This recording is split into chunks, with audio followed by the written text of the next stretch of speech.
یہ تو جو ترتیب میں دیکھ رہا ہوں، محسوس کر رہا ہوں، پڑھتا ہوں، وہ ہے پاکستانیوں میں بڑی چینج آئے گی.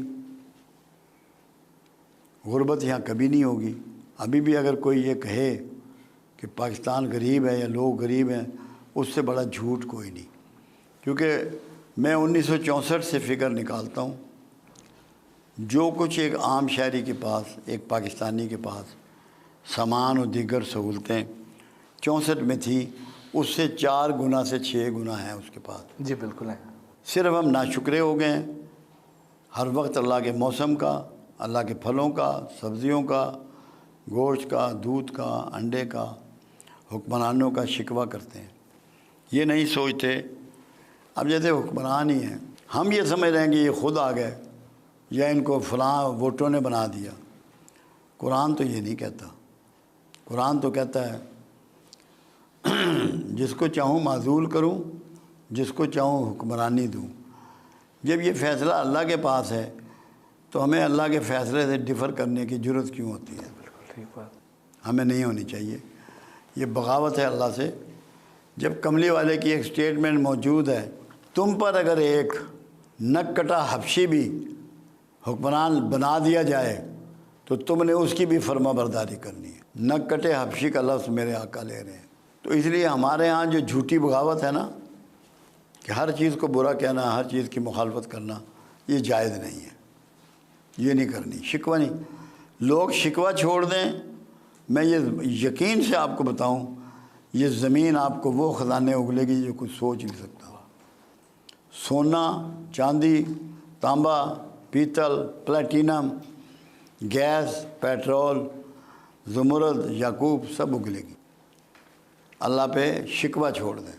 شکوے نے ہمیں ذلیل کر رکھا ہے. یہ جو کفار ہیں یا یہودی ہیں، غیر مسلم ہیں، تو وہ تو ان احادیث کو پوری طرح مانتے ہیں اور اس کے مطابق اپنی تیاری بھی کر رہے ہیں. بالکل مانتے ہیں وہ 100%. لیکن ہم بطور مسلمان اس پہ یقین ہی نہیں رکھتے ہیں. اور یار یہ نہیں بات. یقین سب کا ہے. جو مختلف مکاتب فکر پیدا ہو گئے ہیں نا، اور مسالک پیدا ہو گئے ہیں، انہوں نے ڈاؤٹ فل بنا دیا ان باتوں. اگر سب کی بات ایک ہی نکلے تو کیسے نہیں مانے گی؟ پوری امت مانے گی. پھر تمہاری ڈائریکشن سیدھی ہو جائے گی. اس لیے میں لوگوں کو کہتا ہوں کہ 2 چیزوں تک اپنے آپ کو محدود کر لو علم میں، قرآن تک اور صاحب قرآن تک. واہ واہ. میرے 4000 سے اوپر لیکچر ہیں دنیا بھر میں.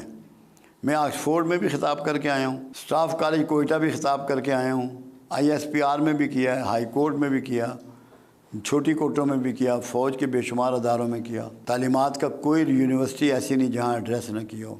مگر میں قرآن اور صاحب قرآن سے باہر نہیں نکلا. اس کے اندر بات کرتا ہوں. تو یہ جو اتنے فرقے بنا دیے گئے ہیں، یہ ٹھیک ہو جائیں گے. پیش نظر بنائے گئے ہیں کہ ان کی ایک چیز پہ متفق نہ ہو جائیں. اس میں پرابلم ایک ہوتا ہے، نہیں فرقے کسی نے نہیں بنائے، ہم نے بنائے. آپ کی اور میری ڈسکشن ہوئی، ہم دونوں علماء ہیں.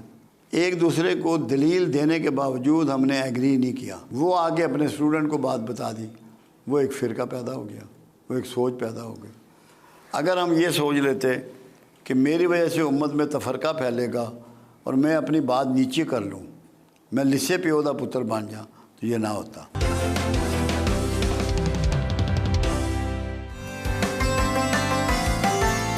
پرتکلف انداز میں ہماری خاطر تواضع کی.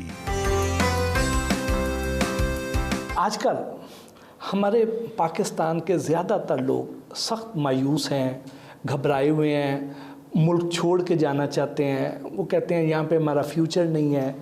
تو کیا پیغام دیں گے انہیں، کیا کہیں گے؟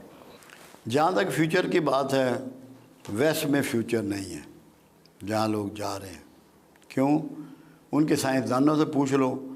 انہوں نے 2032 کی پیشن گوئیاں کی ہوئی ہیں ان کے سائنسدانوں نے، نجومیوں نے نہیں، کہ سمندر جو ہیں وہ چڑھ دوڑیں گے جو ان سمندروں کے کنارے ممالک ہیں ان پہ، اور انہیں تباہ و برباد کر دیں گے. دوسری چیز، چائنا جب سے آیا مارکیٹ میں، کیونکہ یورپ کی ساری ترقی اور کامیابی انڈسٹری سے تھی، ایگریکلچر سے یا منرل سے نہیں تھی، یا تھوڑی بہت فشنگ تھی. چائنا نے ان کی تمام مارکیٹیں جو ہیں ان کو سلا دیا ہے. بہت زیادہ بے روزگاری ان کو فیس کرنی پڑ رہی. دونوں جنگیں جو اس سے بھی پہلے ہوئیں وہ بھی معاشی حالات کی وجہ سے ہوئی۔ اب معاشی طور پہ ویسٹ جو ہے وہ بہت ہی کمزور ہوتا جا رہا ہے، اس کے ہاں بے روزگاری بڑھ گئی ہے، غربت بڑھ گئی ہے، مہنگائی بڑھ گئی ہے، لوگ پریشان ہیں۔ ہمارے لوگ تو ان کی تو عقل نہیں کام کرتی ہے جو باہر جا رہے ہیں۔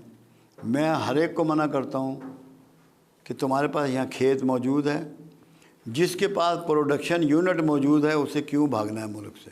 اپنے کھیتوں کو آباد کرو، اپنی دکانوں کو آباد کرو، اپنی گلیوں کو آباد کرو، تمہیں بہترین زندگی گزرے گی۔ صرف جب ہم کمپیریزن کرتے ہیں نا دوسری اقوام سے، پھر ہم بھاگتے ہیں، کمپیریزن میں ہم کمزور ہیں، مگر یہاں سب کچھ ہو جانا ہے۔ انڈیا میں کروڑوں آدمی فٹ پاتھ پہ پیدا ہوتا ہے، فٹ پاتھ پہ مرتا ہے، کروڑوں آدمی رکشہ رائڈر ہے، ٹرین کے اوپر چھتوں کے لوگ سفر کرتے ہوئے مرتے ہیں۔ پاکستان میں تو باہر کوئی نہیں سوتا، یہ صرف مستی ہے باہر جانے کی، دھوکے میں ان سب کو واپس آنا ہے۔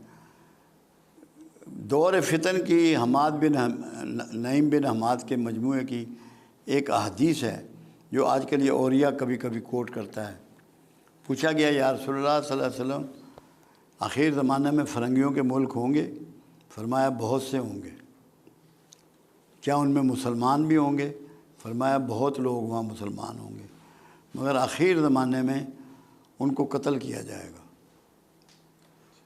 تو وہ زمانہ آ گیا، کیونکہ نفرت کی لہر، دیکھا کام تو چھوٹا سا سٹارٹ ہوتا ہے نا، ابھی برطانیہ میں ہوا نا شروع، یہ بڑھ جائے گا۔ وہ جو خاکے بناتے ہیں وہ بھی اسی لیے بناتے ہیں، آپ کو ٹیسٹ کرتے ہیں کہ آپ میں غیرت کتنی رہ گئی ہے، سو گئی ہے یا جاگتے ہو۔ تو یہ تو کامیاب تو آپ کا خطہ ہونا ہے، کیوں؟ آپ کے پاس ہر پیداوار ہے، پہاڑ ہیں، برف ہے، سبزیاں ہیں، گوشت ہیں، پھل ہیں، انڈے ہیں، دودھ ہے، بکری ہے، پانی ہے۔